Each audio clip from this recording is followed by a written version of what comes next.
Hello வணக்கம் and welcome to Divya's Nalabagam. இன்னைக்கு ரொம்பவே சுவையான ஆலு கோபி மசாலா நம்ம ஊர் ஸ்டைலில் எப்படி பண்ணுறதுன்னு பார்க்கலாம். அதுக்கு தேவையான இன்க்ரீடியன்ஸை பார்த்துருங்க.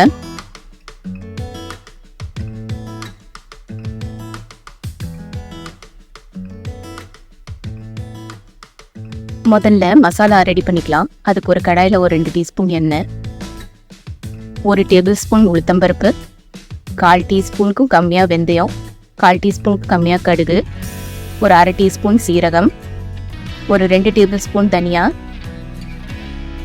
ஒரு 6லேருந்து 8 காஞ்ச மிளகாய் போட்டு நல்லா ஃப்ரை பண்ணிக்கோங்க. ஒரு சின்ன துண்டு புளி, ஒரு 2 டேபிள் ஸ்பூன் தேங்காய் துருவல், இதையும் சேர்த்து லைட்டாக ரோஸ்ட் பண்ணிவிடுங்க. இப்போ அடுப்பை ஆஃப் பண்ணிவிட்டு இந்த கலவையை மிக்ஸி ஜாரில் ட்ரான்ஸ்ஃபர் பண்ணிவிட்டு கொஞ்சம் நேரம் ஆற விடுங்க. இதை கொரகொரப்பாக இப்படி பொடிச்சு வச்சுக்கோங்க. நமக்கு மசாலா ரெடி. இப்போ ஒரு கடாயில் ஒரு 2 டேபிள் ஸ்பூன் அளவு எண்ணெய் விட்டுடலாம். இதில் ஒரு 1/2 டீஸ்பூன் கடுகு, ஒரு 1/2 டீஸ்பூன் சீரகம், ஒரு காஞ்ச மிளகாய், கொஞ்சமாக பெருங்காயத்தூள், ஒரு 2 வெங்காயம் போட்டு வெங்காயம் நல்லா கண்ணாடி பதம் வர வரைக்கும் வதக்கிடுங்க. இது கூட இப்போ ஒரு டீஸ்பூன் இஞ்சி பூண்டு விழுது சேர்த்துட்டு அதையும் நல்லா வதக்கிக்கோங்க. இப்போது ஒரு 2லேருந்து 3 உருளைக்கிழங்கு தோல் சீட்டு சேர்த்துக்கோங்க. இது கூட 1/4 டீஸ்பூன் மஞ்சத்தூள் சேர்த்துடலாம். இதை ஒரு 1 நிமிஷம் நல்லா வதக்கிடுங்க. இப்போ கொஞ்சமாக ஒரு 1/2 கப் அளவுக்கு தண்ணி ஊற்றி இதை நல்லா மிக்ஸ் பண்ணி விட்டுட்டு மூடி போட்டு இந்த உருளைக்கிழங்கு அரைப்பதம் வேகிற வரைக்கும் வேக விடுங்க. இப்போ பார்த்தீங்கன்னா உருளைக்கிழங்கு அரைப்பதம் வெந்திருக்கு. இப்போ சுத்தம் பண்ணி வச்ச காலிஃப்ளவரை ஒரு 1/2 கப் அளவுக்கு இருக்குது. சின்ன காலிஃப்ளவராக இருந்தால் முழுசாக அப்படியே போட்டுருங்க. அதையும் கலந்து விட்டுடுங்க. இது கூட ஒரு 1/2 கப்லேருந்து 3/4 கப் அளவுக்கு தண்ணி சேர்த்துக்கோங்க.